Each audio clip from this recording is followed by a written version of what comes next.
बहुत स्वागत आप सभी का। आप देख रहे हैं इंडिया टीवी का चुनाव मंच और लगातार हमारे चुनाव मंच पर देश के दिग्गज नेता आ रहे हैं, अपनी बातें कह रहे हैं, सवालों के जवाब दे रहे हैं। चुनाव में क्या क्या हो रहा है आप सब कुछ आज चुनाव मंच पर उनकी जुबानी सुन रहे हैं। अब देखिए, कई नेता तो बहुत होते हैं, कम नेता ऐसे होते हैं जो नेता होने के बावजूद दिल से बोलते हैं, खुल के बोलते हैं। और ऐसे ही एक नेता से मैं आपको आज मिलवाने जा रहा हूं। लेकिन ये सिर्फ नेता ही नहीं, इनके ऊपर जिम्मेदारी बहुत बड़ी है। इनके ऊपर जिम्मेदारी है एक बहुत बड़े सूबे की। इनके ऊपर अब जिम्मेदारी आन पड़ी है अपनी पार्टी की भी। इनकी पार्टी भी मुसीबत में है।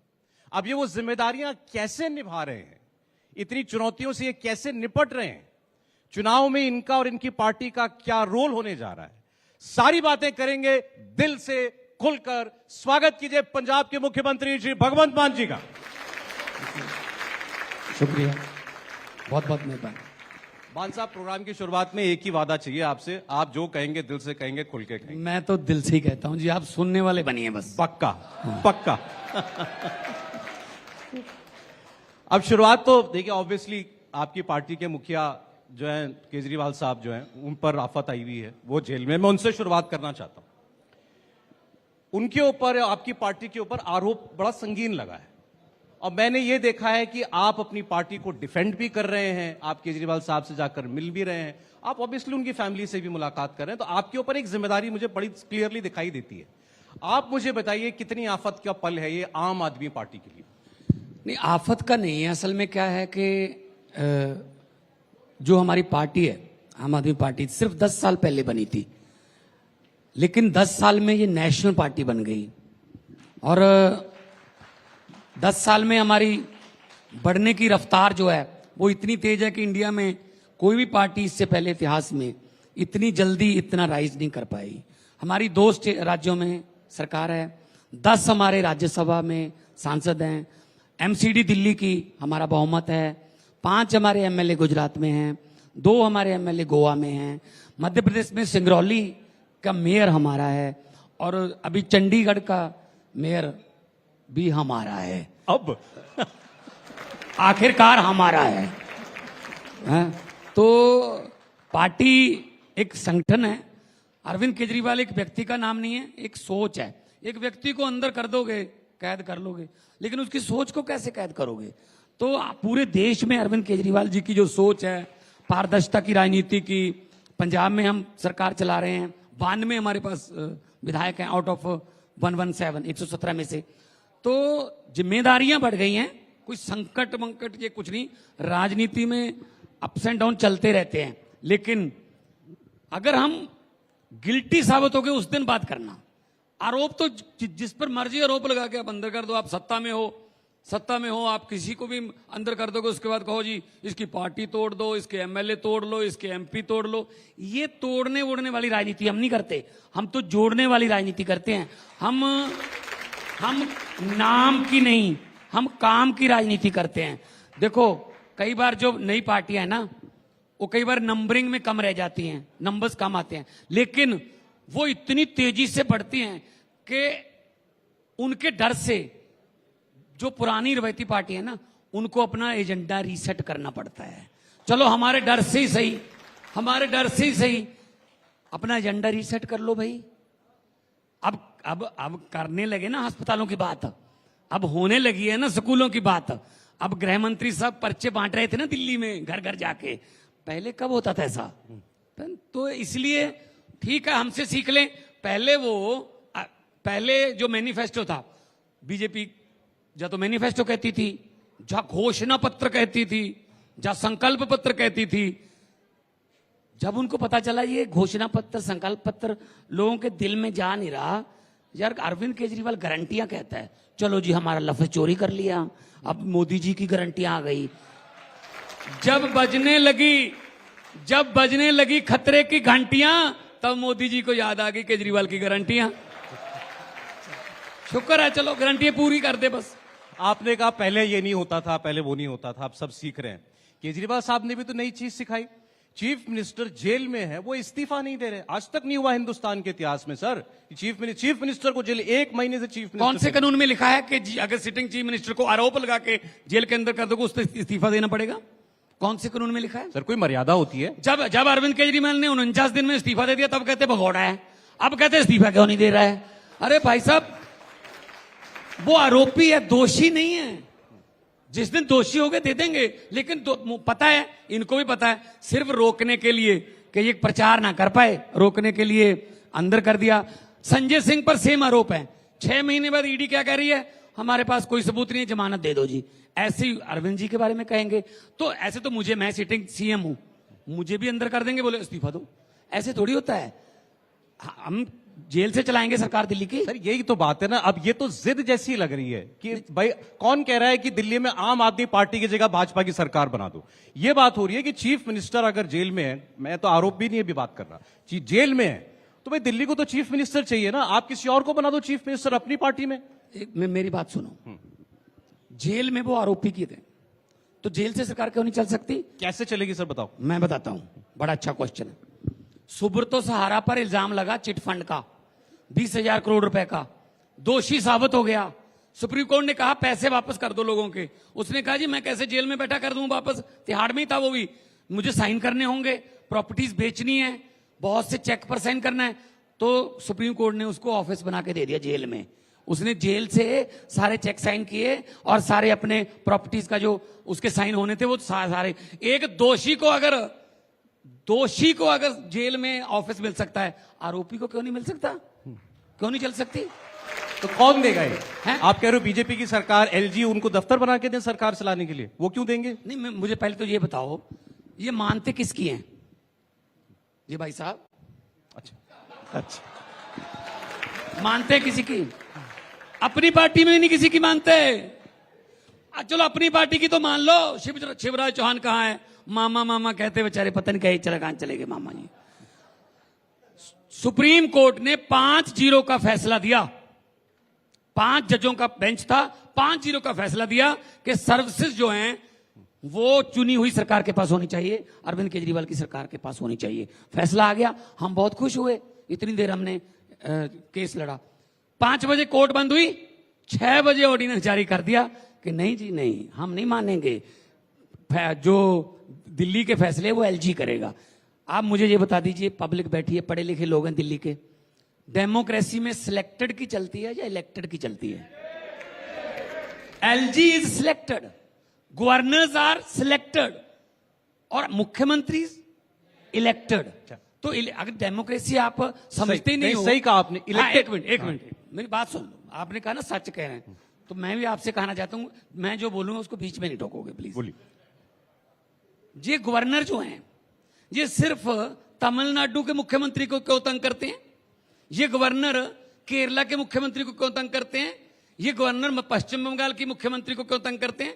ये गवर्नर हेमंत सोरेन की सरकार को क्यों तंग करते हैं? ये गवर्नर एलजी जो है दिल्ली की सरकार को क्यों तंग करता है? ये गवर्नर पंजाब के मुख्यमंत्री को क्यों तंग करता है? क्या बाकी सारा देश ठीक हो गया? या फिर हम ये 5-6 स्टेट जो हैं जहां बीजेपी की सरकार नहीं है, हम देश का हिस्सा ही नहीं है? क्या यहां लोग नहीं रहते? अरे भाई, जहां आपकी सरकार नहीं बनी तो आप गवर्नर से चलाओगे। मुझे सुप्रीम कोर्ट आना पड़ता है हर बात के लिए। मेरे गवर्नर ने कहा बजट सेशन की परमिशन नहीं दूंगा, मुझे सुप्रीम कोर्ट आना पड़ा। फिर सुप्रीम कोर्ट ने कहा आप कैसे रोक सकते हो, फिर परमिशन ली। तमिलनाडु का जो गवर्नर है वो स्टालिन जो मुख्यमंत्री है वहां का, उसका भाषण नहीं पढ़ रहा, जो कि पढ़ना पड़ता है उसको बजट सेशन में। वो काउंसिल ऑफ मिनिस्टर की तरफ से पास होता है। कहता मैं नहीं पढ़ूंगा। मेरा गवर्नर कहता है मैं माई गवर्नमेंट नहीं कहूंगा, उसमें लिखा होता है कि my government do this, my government done this. कहता ना, मैं माई गवर्नमेंट नहीं कहूंगा, मैं दिस गवर्नमेंट कहूंगा। मैंने कहा ठीक है, एक बार फिर जाता हूं चंद्रचूड़ जी के पास। कहता ठीक है, फिर कह दूंगा, बोल दूंगा ठीक है।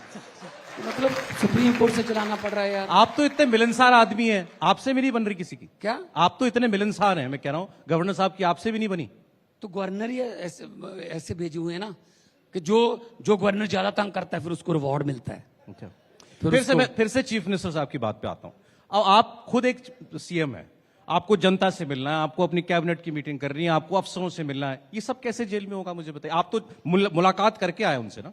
पहले ये बताओ, एक बंदा था, उसने किसी से पूछा, कहता अगर जंगल में जाओ तो आपके पीछे शेर पड़ जाए, शेर आपके पीछे हो जाए तो क्या करो? कहता मैं गोली मार दूंगा। कहता आपके पास कारतूस ना हो? कहता बंदूक का बट्ट मार दूंगा मैं। कहता आपके पास बंदूक ही ना हो? कहता मैं उस पर छुरा निकाल के उसका गर्दन काट दूंगा। कहता अगर आपके पास छुरा भी ना हो कहता मैं जेब से लाल मिर्ची निकालूंगा, उसकी आंखों में डाल दूंगा। कहता अगर आपके पास लाल मिर्ची भी ना हो, कहता मैं भाग के किसी पेड़ पर चढ़ जाऊंगा। कहता अगर शेर आपके पीछे पेड़ पर चढ़ जाए, उसने कहा जी मैं बाद में जवाब दूंगा, पहले ये बता तू शेर की तरफ है या मेरी तरफ है?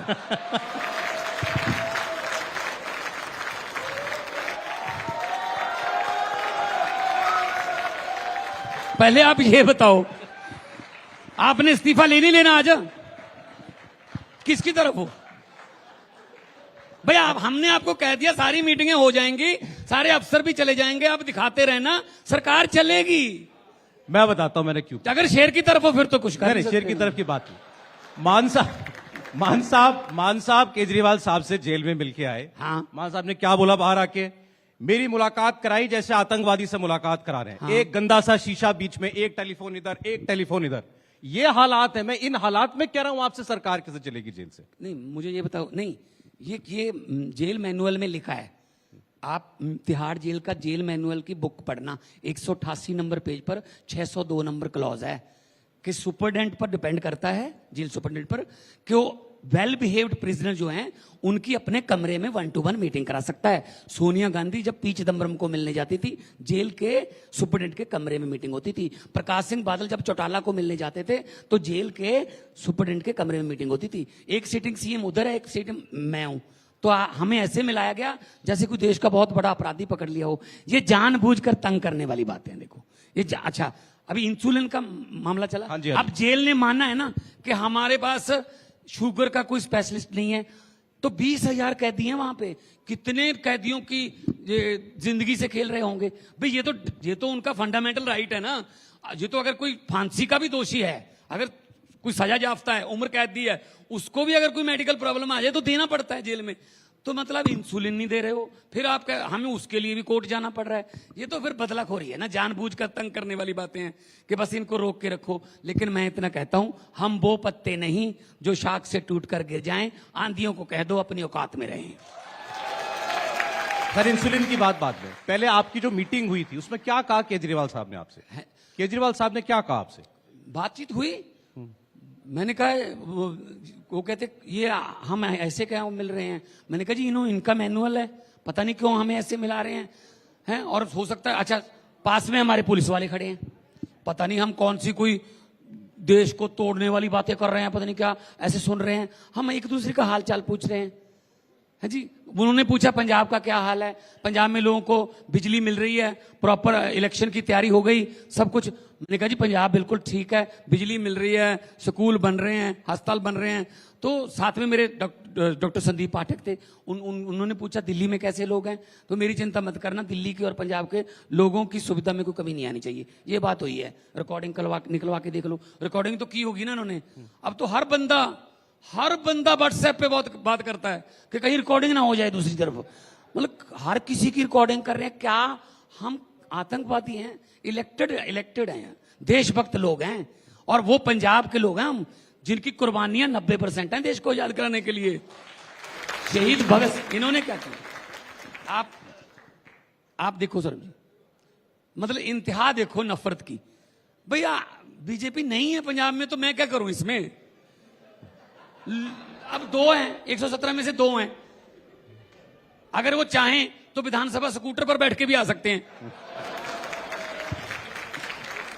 अब मैं क्या करूं इसमें? भी लोगों ने दिया फतवा ये, और इनको ये है कि पंजाब में इतनी हमारी ऐसे क्यों हो गया। दिल्ली में पहली बार कितने थे? 3 थे, अभी 7 हैं। अभी पूरे देश में तो कहते हैं अब की बार 400 पार, अब की बार इतने पार। दिल्ली में क्यों नहीं कहते? क्योंकि दिल्ली में इनको पता है अब की बार सिर्फ यमुना पार। तो मैं ये कहना चाहता हूं, देखो क्या है कि पंजाब को इतनी नफरत, जिन्होंने देश लेके दिया, भगत सिंह, राजगुरु सुखदेव, करतार सिंह सराभा, लाला लाजपत राय, और कुर्बानियां बहुत अनगिनत कुर्बानियां हमारे पुरखों की, हमारे बुजुर्गों की। और पंजाब की झांकी जो 26 जनवरी में परेड निकलती है ना, इन्होंने इस बार पंजाब की झांकी रिजेक्ट कर दी। उसमें शहीद भगत सिंह थे, उसमें लाला लाजपत राय थे, जलियांवाला बाग का जो कांड था जिसमें हजारों लोग शहीद हो गए थे, ये था। उसमें माई भागो, the first Sikh warrior lady थी जो, उसका तो सारा था। माई बागो नाम का हमारा कॉलेज है जहां लड़कियों को फौज में जाने की ट्रेनिंग मिलती है मोहाली में, उसमें हमारी फुलकारियां, साग, सरसों का लंगर की प्रथा, ये 3 हमारी थे। कहते जी थीम में नहीं आ रहे। अरे ये कौन होते हैं भगत सिंह को रिजेक्ट करने वाले? भगत सिंह को रिजेक्ट करोगे तुम? भगत सिंह ने 23 साल की उम्र में फांसी का रास्ता चूमा था। जब आजादी हुई 10 लाख बंदा हमारा मरा था। हमारे नाने नानियां, हमारे दादे दादियां जब पाकिस्तान से वो दंगे हुए जब बंटवारे के, तो हमने तो आजादी का बहुत ज्यादा मोल दिया है और हमारी झांकियां नहीं आप उसमें शामिल कर रहे हो। कोई भी आजादी का फंक्शन पंजाब के बिना हो सकता है? कोई आजादी का उत्सव? इतनी नफरत मैं तो ये कहता हूं अगर इनका बस चले ना, अगर इनका बस चले तो ये राष्ट्रीय गीत जो हमारा जनगण मन, उसमें से पंजाब निकाल देंगे। वो कहता है ना पंजाब सिंध गुजरात मराठा, वहां यूपी सिंध गुजरात मराठा कर देंगे। ये इनका कोई पता नहीं है भाई साहब। तो बीजेपी तो ये कह रही, इन्होंने कानून कैसे पास करना है? ऐसे करना है। मैं भी लोकसभा में रहूं, हाँ वाले हाँ कहें, ना वाले ना कहें, हाँ वालों की जीत हुई, हाँ वालों की जीत हुई, चलो जी। हद है यार, हद है।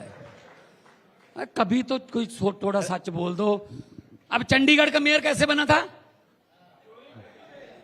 36 वोट गिनने थे भाई साहब, 36, 35 काउंसलर, 1 एमपी की वोट है, किरण खेर उस एमपी वहां पे। 36 वोट गिनने थे। कैसे गिन रहा था वो? पूरे देश ने देखा।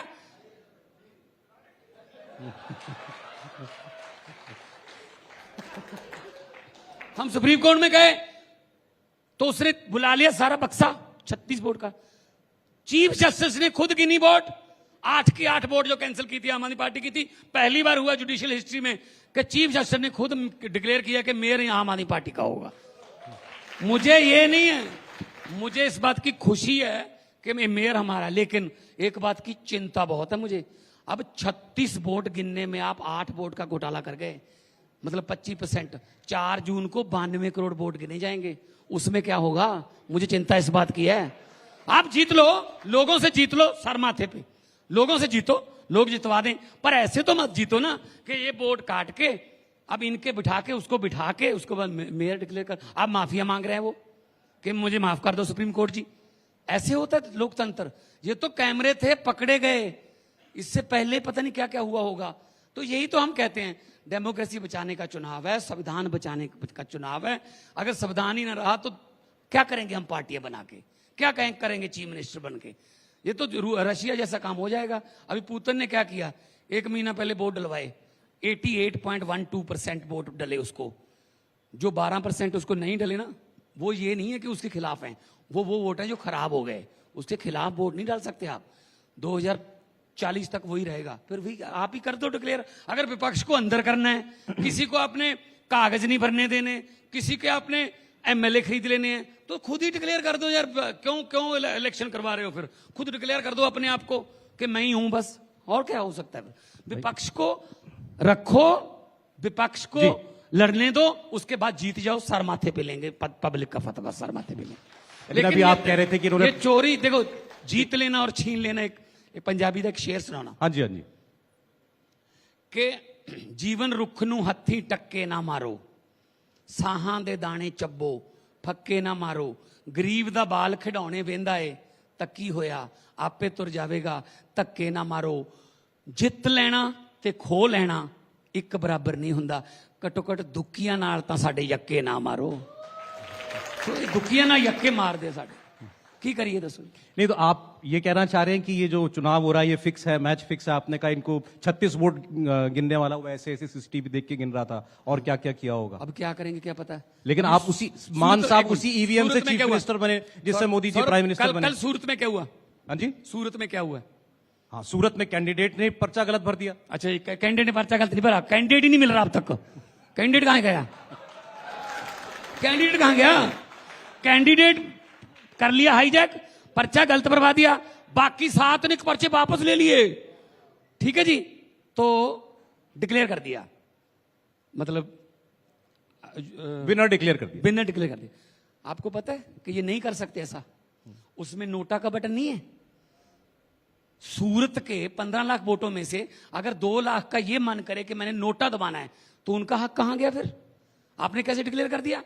4 जून को डिक्लेयर करते, कि भाई और कोई है नहीं, नोटा में इतनी है, इसको इतनी है, तो डिक्लेयर कर देते। ये कैसे हो गया? सर्वसम्मति कैसे हो गई? ये यूनानिमसली कैसे हो गया?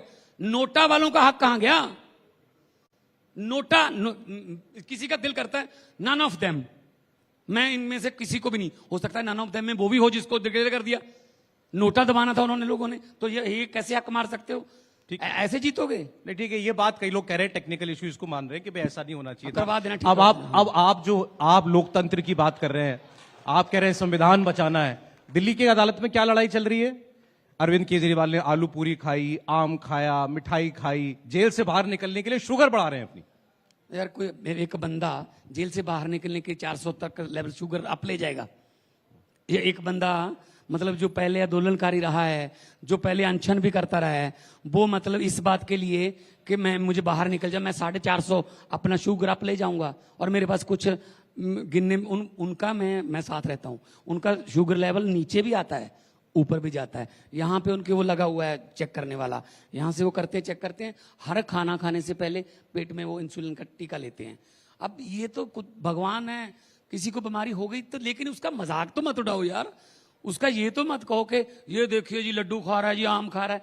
मतलब ये तो कोई मैनुअल नहीं है ना कि वहां जाके अरविंद केजरीवाल बस सिर्फ करेले का सूप ही पिएगा, ठीक है ना। इनकी जब इंटरव्यू आती है भाई साहब की, तो अक्षय कुमार क्या पूछता है, आम कैसे खाना पसंद करते हो? आम को आप काट के खाते हो या ऐसे खाते हो? तब ये सब मुद्दा होता देश का। उस वाले आम की बात नहीं करते, हमारे वाले आम की बात करते हैं। लेकिन अब पार्टी कैसे चल रही है आपकी? केजरीवाल साहब कोई इंस्ट्रक्शंस पास करते हैं जेल से, या कैसे? यहाँ संगठन है पार्टी कौन हमारा, चलाता है? पीएसी है हमारी पार्टी। आतिशी हमारी दिल्ली में मिनिस्टर हैं, सौरभ भारद्वाज हैं, संजय सिंह जी आ गए हैं, गोपाल राय जी हैं, हमारे पंजाब में हमारी मिनिस्ट्री है, हमारे हर स्टेट में हमारा संगठन है, और हमारे राज्यसभा के मेंबर हैं। हम यूनानिमसली ऐसे फैसले करते हैं, लोकतंत्र डेमोक्रेसी की पार्टी नहीं, पार्टी को कुछ नहीं होगा, ये गलतफहमी में है। पार्टी अब नेशनल पार्टी बन चुकी है। ये इनको गलतफहमी है कि एक बंदे को अंदर करके पार्टी खत्म कर देंगे। ये पार्टी अब करोड़ों लोगों की पार्टी बन चुकी है। 4 जून को इंटरव्यू करना मेरी, उसके बाद पूछेंगे। अब भाई साहब को पहले राउंड में हो गया ना पंगा। पहले राउंड में जब पता चल गया कि 102 में से सिर्फ 30-32 ही आ रही हैं, तब बदल लिया ना भाषण का टोन। पहले कहते थे अब की बार 400 पर, अब कहते स्थिर सरकार, और दूसरी टोन पे भी आ गए जो उनका हथियार है। अरे भाई साहब 10 साल के बाद भी इतना बड़ा मैंडेट लेके 10 साल के बाद भी अगर मंगलसूत्र पर वोट मांगोगे यार, ये तो शर्म की बात है यार। 10 साल बाद भी यार, कभी शमशान पर, कब्रिस्तान पर, कभी पुलवामा पर, कभी काम भी बता दो। 15 लाख रुपया आ गया जी आपके खाते में, वो भी गारंटी थी। काला धन आ गया जी देश का सारा, है जी। सब कुछ बेच दिया, तेल बेच दिया, रेल बेच दिया, भेल बेच दिया, LIC बेच दी। मतलब तब कोई नहीं पूछता कि ये क्या हो रहा है भाई। सारे एयरपोर्ट उनके हैं, सब कुछ उनका है। मैंने तो पार्लियामेंट में बोल दिया था, लोकसभा में रिकॉर्ड पे है। मैंने कहा हर बात पे झूठ चल रहा है। मैंने कहा 15 लाख की रकम लिखता हूं तो कलम रुक जाती है। 15 लाख की रकम लिखता हूं तो कलम रुक जाती है। काले धन के बारे में सोचता हूं तो स्याही सूख जाती है। हर बात ही जुमला निकली। अब तो ये भी शक है क्या चाय बनानी आती है? मुझे लगता है चाय भी नहीं आती होगी। ये भी ऐसी छोड़ा जुमला। आपकी तो PM साहब से मीटिंग होती रहती है, आप पूछ लेते। नहीं, मैं अब ये बातें थोड़ी पूछूंगा। मैं तो अपने पैसे लेने आता हूं। मेरा तो 8000 करोड़ लेके बैठे हैं RDF का पैसा। RDF rural development fund 5500 crore रुपया मंडियों का अपग्रेडेशन और मंडियों की जाती जो सड़कें हैं। फूटबॉल है पंजाब, 130 लाख मीट्रिक टन गेहूं देंगे हम अब अभी इसी महीने पूरे देश को। 200 लाख मीट्रिक टन चावल देंगे हम। मंडियां भी अपग्रेड करनी, उसका पैसा रोक के बैठे हैं। पूरे देश की फूटबॉल है पंजाब। पंजाब पूरे देश को खाना खिलाता है। लेकिन हमारे साथ ऐसा करते रहोगे तो ये तो गलत बात है। हाँ, हम पंजाबी हैं, दिल के बहुत बड़े हैं। हम ये नहीं कहें कि हम कम कोई गेहूं रोक लें या चावल रोक लें। हमारा पैसा तो दो जो हमारा हक बनता है। GST का हमारा पैसा नहीं देते, NHM का हमारा पैसा नहीं देते। मतलब कारण वही कि सरकार क्यों नहीं है यहाँ पे। अब क्या करें भाई इसका यार। ये तो गलत है। विपक्ष के लोकतंत्र का मजा विपक्ष के साथ ही होता है, ठीक है ना। हम विपक्ष में बैठे, मैं 8 साल में पार्लियामेंट में विपक्ष की तरफ बैठा हूं। ये बीजेपी भी विपक्ष में रही है ना, बीजेपी भी विपक्ष का जो अपना दायित्वता निभाती रही है। अब क्यों चाहते हैं कि विपक्ष हो ही ना सामने, जो आता है फड़ के अंदर कर दो। ईडी, अर्निंग डिपार्टमेंट, ईडी कमाऊ बेटा है बीजेपी का। आप इलेक्ट्रिक बॉन्ड का वो निकालो रिकॉर्ड, 90% में पहले ईडी जाती है, 15 दिन बाद फिर इलेक्ट्रिक बॉन्ड आते हैं, फिर सीबीआई जाती है, 15 दिन वो बंदा 200 करोड़ का उसके बाद वो पैसे देता है इलेक्ट्रिक बॉन्ड के थ्रू। मतलब ये तो फिर डराने वाली बात होगी ना, हथियार की तरह यूज कर रहे हो। और व्यापारी नहीं है 2-3 के सिवा, सिर्फ 2-3 ही व्यापारी है देश में, उनको भी मौका दो यार, उनको भी काम करना है। आप नहीं, आप विपक्ष को जेल में नहीं डालते? सुखपाल खेरा, आशु, कई, मैं तो नाम पढ़ रहा था, पंजाब में आपकी पुलिस ने नहीं पकड़ा। कांग्रेस वाले, कांग्रेस, आपने तो अपने साथियों को पकड़ लिया, कांग्रेस वालों को।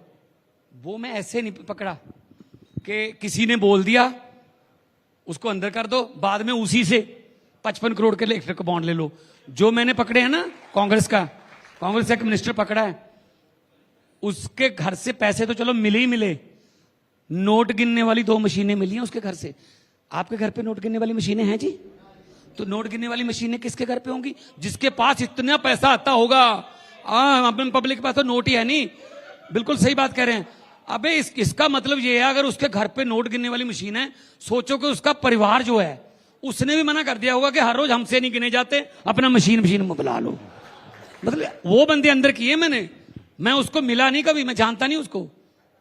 और जो भी अंदर किए पंजाब में, मैं पॉलिटिकल वेंडेटा नहीं करता, मैंने अपने भी किए। मेरे वाले भी बताओ, मेरा सेहत मंत्री, मेरा जो हेल्थ मिनिस्टर था, उसके बारे में मुझे पता चला, 2 दिन में सबूत लेके मैंने उसको मिनिस्ट्री से उतार के उस पर पर्चा करवाया है। मेरे एक एमएलए के बारे में खबर आई, मैंने इमीडिएटली उस पर जो है विजिलेंस का रेड करवा के उस पर पर्चा कराया। भाई साहब, अगर हम ये करने थोड़ी आए थे यार राजनीति में। मैं तो बहुत फेमस कलाकार था, तो आपने लफ्टर चैलेंज में सब में देखा होगा, करोड़ों रुपया कमाता था। मैं कौन सा कोई फेल कलाकार था कि उधर फेल हो गया अब इधर आ गया है? मैंने कहा यार पैसे तो चलते रहे, चलो ठीक है, लेकिन देश के लिए भी कुछ करना है। तो हम लोग पैसे कमाने नहीं आए, जितने मर्जी इकट्ठे कर लो, पैसे हीरे मोती, मगर ख्याल इतना रहे कफन पे जेब नहीं होती। तो सब कुछ यहीं तो रह जाएगा, कहां लेके जाएंगे? क्यों गरीबों को लूट रहे हो? क्यों नहीं किसी को मौका दे? अब वही पंजाब कैसे ठीक चल रहा है जी 2 साल में? वही पंजाब में बिजली, 90% घरों को पंजाब में बिजली का बिल नहीं आता। 90% घरों में पंजाब में, पता कर लेना, जहां से 200 किलोमीटर है, आप रिश्तेदारों को पता कर लेना, ठीक है ना। हम वैसे नहीं करते। 43,000 नौकरियां दे दी सरकारी, और एक भी बंदा कह दे 1 रुपया भी कोई करप्शन का, या कोई इवन मंत्री को सिफारिश लगानी पड़ी हो, एक घर में 2-2, 3-3 नौकरियां भी मिल गई। अब कैसे चल रहा है पंजाब?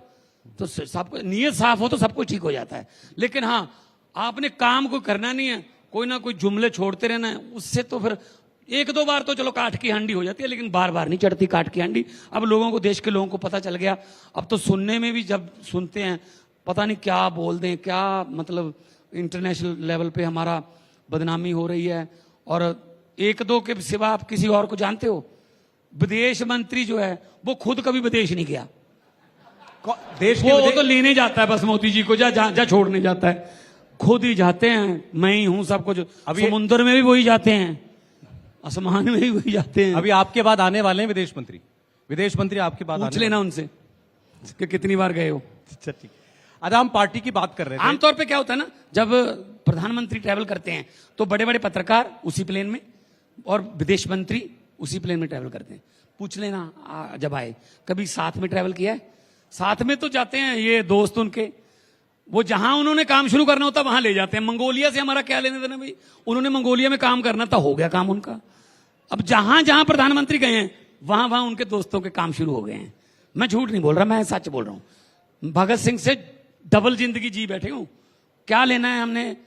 देश के लिए काम कर रहे हैं यार। हमारा देश इतना मल्टी कल्चर देश है, हर एक गुलदस्ता है, हर फूल का अपना रंग है, हर फूल की अपनी सुगंध है। ये चाहते हैं एक ही रंग का गुलदस्ता हो, बस एक ही रंग का गुलदस्ता ज्यादा देर देखा नहीं जा सकता। तो हर रंग है, पंजाब का अपना रंग है, छत्तीसगढ़ का अपना रंग है, दिल्ली का अपना कल्चर है। चलने दो देश को। आप फेडरल में गवर्नमेंट आपकी है, प्रधानमंत्री मेरे भी आप ही हो, हैं, हम भी आपका सत्कार करते हैं, चुन के आए हो, लेकिन किसानों को आप आने नहीं देते दिल्ली, सवा सवा साल यहां बिठा के रखे बॉर्डर पर, है ना। जब किसान आते हैं गोलियां चलाते हो आप। मुझे पत्रकारों ने पूछा कि किसान दिल्ली क्यों आते हैं। मैंने कहा मुझे ये बताओ, मोदी जी दिल्ली क्यों आए गुजरात से? कहते जी जीत के आए हैं। मैंने कहा जब दिल्ली से देश चलता है, जो देश की समस्या होगी कहीं भी, वो लोग दिल्ली आएंगे ना समस्या लेके। तो अब दिल्ली नहीं आने थे। अब मैं किसानों को लाहौर भेजूं, फिर कहां भेजू मैं उनको? नहीं, अब इधर तो आपने पहले तो लगा दी मान साहब, तारें, पहले तारें तो लगा दी, बंद कर दिया, आंसू गैस के गोले छोड़ रहे हैं, एक बच्चे की मौत हो गई। किसानों से जब फसल लेनी होती है तो कोई प्रॉब्लम नहीं, जब वो कह रहे हैं फसल के थोड़े भाव के बारे में बातचीत कर लो तो गोलियां। ऐसे कैसे चलेगा जी?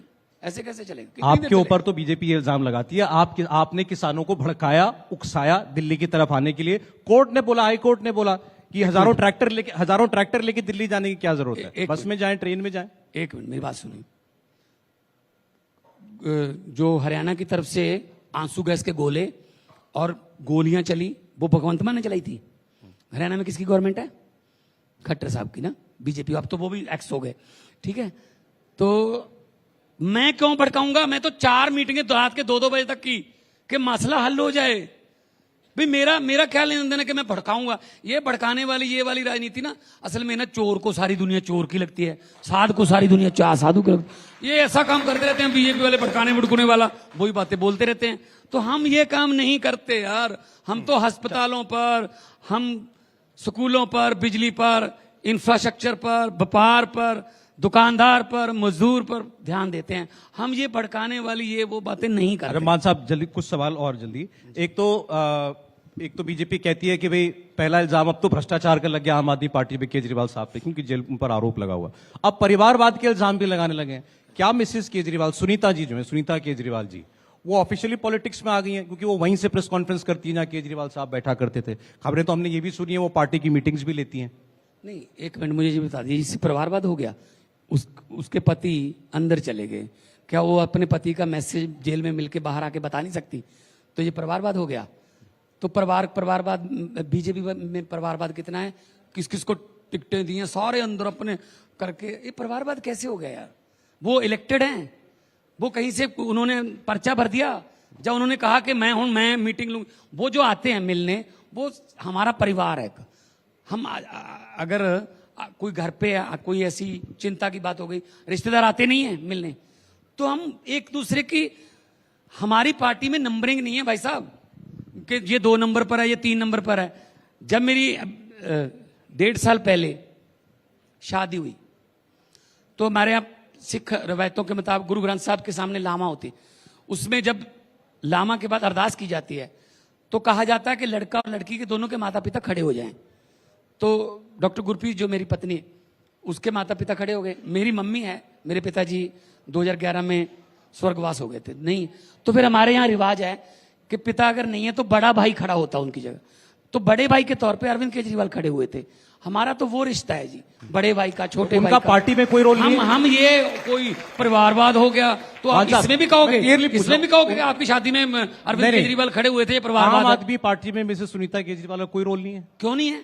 पार्टी के अंदर क्यों पूछ रहा हूं। नहीं? पार्टी के अंदर जब हम वो अगर आती हैं, मिलने आते हैं कोई, तो इसका मतलब ये होगा कि हम उनको, अच्छा आप ये कहते कि वो चुप रहें, बैन हो जाएं? नहीं, तो हाँ। एक क्यूरियोसिटी है लोगों की, भाई वो जिस दिन- क्या वो ऑफिशियली पॉलिटिक्स में आ रही है? क्या लोग तो ये भी भाई साहब, पूछते हैं, क्या वो दिल्ली की चीफ मिनिस्टर बन जाएंगी? जिस दिन विधानसभा में चलेगी पर्चा भर के, जिस दिन लोकसभा में पर्चा भर दिया, उस दिन मेरे से बात कर लेंगे। अच्छा, आपने वरना यार हमें दुख तो प्रकट करने दो यार। एक बात चिंता, परिवार को साथ तो बैठने दो।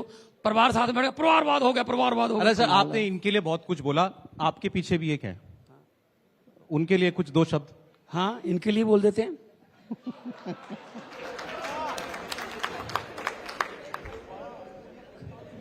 इनके लिए बोल देते हैं। हाँ जी, हाँ जी, पूछिए क्या बोल। यहाँ तो अपने आप निकल रहे थे आपके अंदर से। पूछ लीजिए, बता दूंगा। हाँ, ये सर उसी पार्टी में है जिनके लिए आपने कहा था माएं बच्चों को सबसे छोटी कहानी सुनाएंगी, एक थी कांग्रेस। उसी पार्टी में आई है। हाँ जी, पार्टी में है ये। मैं कब कहता हूं कि आम आदमी पार्टी ज्वाइन करने वाले हैं उसी पार्टी में। आप दिल्ली के रामलीला मैदान में मिले भी थे इनसे? हम मिलता रहता हूं, पहले पार्लियामेंट में मिलता रहा हूं। अच्छा, ठीक। नहीं तो ये आप जो जिस पार्टी को खत्म कर करके आप लोग आगे बढ़ रहे हैं, उसी पार्टी के साथ मिलकर आप चुनाव भी लड़ रहे हैं। पार्टी खत्म करना या ये करना, ये लोगों का काम है। अब लोगों ने दिल्ली में अरविंद केजरीवाल को फतवा दिया, कांग्रेस को 2015 में भी 0, 2020 में भी 0 और एमपी में भी 0। हाँ, तो अब इसमें क्या हमारा क्या कसूर है? दिल्ली के लोगों का काम है ये। अच्छा, वही लोग 1 साल बाद साथ की साथों बीजेपी को दे देते हैं। वही लोग विधानसभा में 67 सीट अरविंद केजरीवाल को दे देते हैं। तो दिल्ली के लोग हैं, उनको लगता होगा कि दिल्ली को चलाने के लिए अरविंद केजरीवाल अच्छा है, ऊपर के लिए हम जो है वो बीजेपी को देंगे। तो इस बार देखते हैं, इस बार इनको भी हमने 3 छोड़ रखी हैं। पंजाब में कुछ नहीं, पंजाब में नहीं, नो कंसेशन। नहीं, पंजाब में तो 13-0 होगा, लेकिन आम आदमी पार्टी का होगा। सर अब आखिर में सर केवल 1-2 मिनट का आपका और समय ले रहा हूं। मैं आपको कुछ नाम दूंगा, आप उनके बारे में आप जो आपके मन में आए, कोई जोक हो सकता है, कोई शेर हो सकता है, कोई कहावत हो सकती है, आप उनके लिए जो आपके मन में आप कह सकते हैं। सुखबीर बादल। सुखबीर बादल सोने का चमचा मुंह में लेकर पैदा हुए और पहाड़ों वाले स्कूलों में पढ़े, पंजाबी आती नहीं लेकिन पंजाब का वारिस बनना चाहते हैं। कैप्टन अमरिंदर सिंह। महलों में रहने वाले, जब मुगलों का राज था मुगलों के साथ थे, जब अंग्रेजों का राज था अंग्रेजों के साथ थे, जब कांग्रेस का राज था कांग्रेस के साथ थे, जब अकाली दल का राज था अकाली दल के साथ थे, आजकल बीजेपी का राज है बीजेपी के साथ है। राहुल गांधी का ही नाम लिखा था मैंने, आप चाहे तो कांग्रेस पे कुछ कह सकते हैं। राहुल गांधी जो करना तो बहुत कुछ चाहता है, लेकिन शायद जो उसके आसपास हैं उतना वो अपनी तरफ से कर पा नहीं रहा, क्योंकि जिस घर में रहते हैं वो भी पहले वाला है, उस घर में माली भी वही हैं, उसमें पेड़ भी वही हैं, उसमें खानसामे भी वही हैं, उसमें टेलीफोन ऑपरेटर भी वही हैं। थोड़ा सा पता तो चले कि हम हार गए, जिस दिन पता चला पर उठ जाएंगे। चलो जी, आपको हेडलाइन मिल गई, ठीक। मोदी जी, बीजेपी। मोदी जी मतलब किसी भी बात को कहीं भी जोड़ के कहीं भी सुना सकते हैं और साथ में गारंटी देते हैं। मतलब मोदी जी कह रहे हैं कि जब वहां गए, जब चंद्रयान जो अभी बेचारा पता नहीं कहां गया, ये पहुंच गया मिल गया, तो पहुंच तो गया लेकिन उसके बाद नहीं पता चला। तो इसरो में गए, कहते इसरो से मेरा पुराना नाता है। मैं भी हैरान, यार इसरो से क्या पुराना नाता है? कहते जब मैं पहली दूसरी क्लास में पढ़ता था तो जो स्कूल में मैडम थी वो मुझे कहती अब इसरो में बैठ, अब इसरो में, अब इसरो।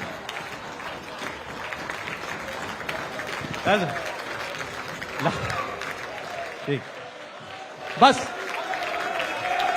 एक शॉर्ट में एक शेर अरविंद केजरीवाल पे, अरविंद केजरीवाल पे कोई एक शेर। हाँ जी, अरविंद केजरीवाल पे कोई एक शेर लास्ट। अरविंद केजरीवाल, इश्क करना सबका पैदाइशी हक है, इश्क करना सबका पैदाइशी हक है, क्यों ना इस बार वतन की सरजमी को महबूब बना लिया जाए। और अरविंद केजरीवाल जी के लिए स्पेशल कि इस कदर वाकिफ हो गई है मेरी कलम मेरे किरदार से, इस कदर वाकिफ हो गई है मेरी कलम मेरे किरदार से कि इश्क भी लिखता हूं तो इनकलाब लिखा जाता है। भगवंत मान जी बहुत बहुत शुक्रिया, थैंक यू।